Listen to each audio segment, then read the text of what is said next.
Hindi learning with MK Singh के साथ। बच्चों, आज मैं आप लोगों के लिए साखी दोहे लेकर आया हूँ। साखी दोहा कबीरदास जी द्वारा रचित है।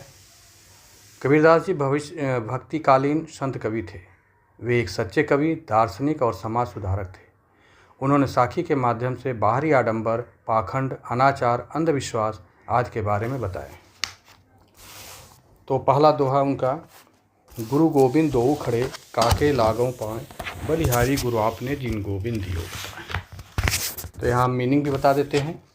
गोविंद मतलब भगवान, दो माने दोनों, काके मतलब किसके, पाए पैरों की, बलिहारी कुर्बान या न्यौछावर हो जाना।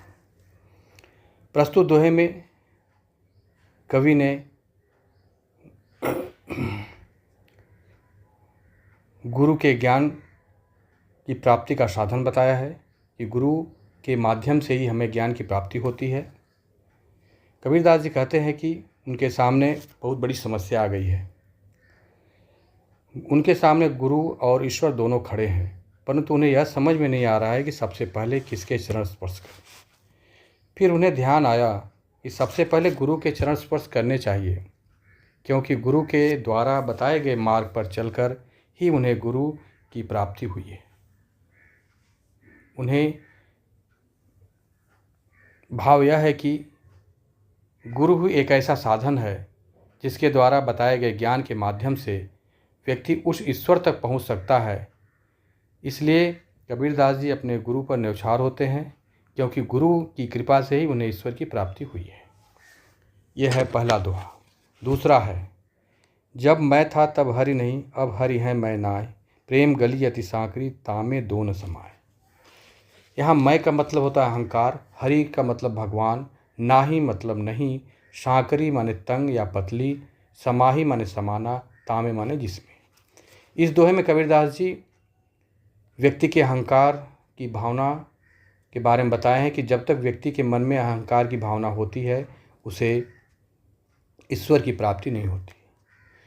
कबीर कहते हैं कि जब तक उनके अंदर अहंकार का भाव था, तब तक उनके भीतर ईश्वर का वास नहीं था, पर जैसे ही ईश्वर का वास उनके भीतर हुआ, उनके भीतर से अहंकार का नाश हो गया, अर्थात ज्ञान के आने से अज्ञान का नाश हो गया।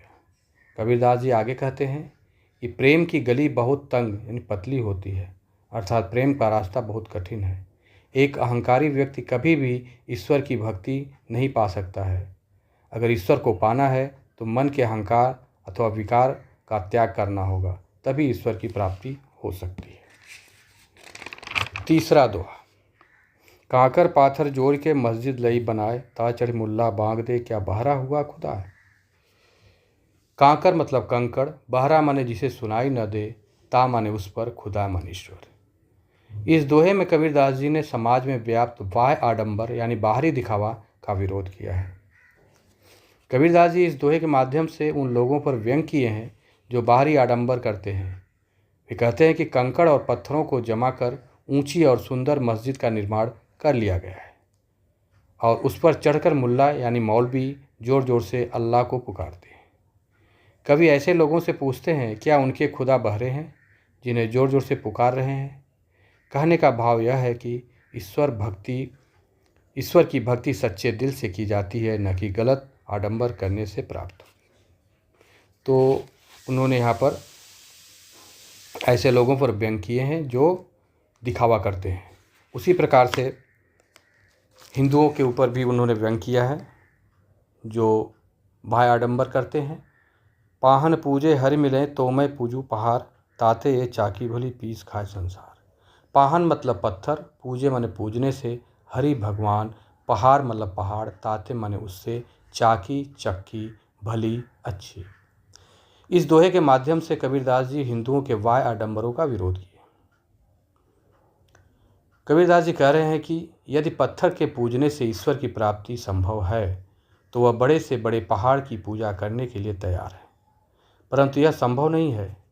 वे कहते हैं कि मूर्ति पूजा करने से अच्छा चक्की की पूजा करनी चाहिए, जिसके द्वारा पिसा हुआ अनाज या आटा खाकर व्यक्ति अपने जीवन की रक्षा करने में समर्थ होता है।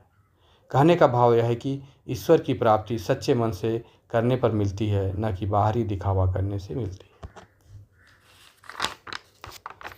अब है पांचवा और अंतिम दोहा। सात समद की मसी करूँ लेखन सब बन राय, सब धरती कागज करूँ हरि गुण लिखा न जाए। समद मतलब समुद्र, मत्स्य मतलब स्याही, इंक, करो माने करना, लेखन माने कलम, बन राय माने वन, कागज, गुण माने गुण। इस दोहे के माध्यम से कबीरदास जी गुरु के ज्ञान का बखान करते हुए कहते हैं कि उसे कागज़ों पर लिखा नहीं जा सकता।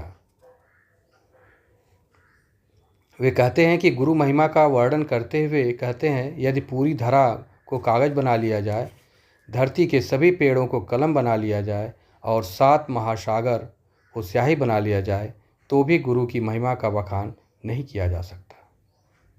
कहने का भाव यह है कि ईश्वर सद्गुणों की खान है। कोई भी भक्त या शिष्य भगवान के असीम गुणों का वर्णन नहीं कर सकता है। तो इस प्रकार बच्चों मैंने सारी व्याख्या दे दी। अब मैं इसका प्रश्न उत्तर बना करके नेक्स्ट वीडियो में अपलोड करूँगा। Thank you.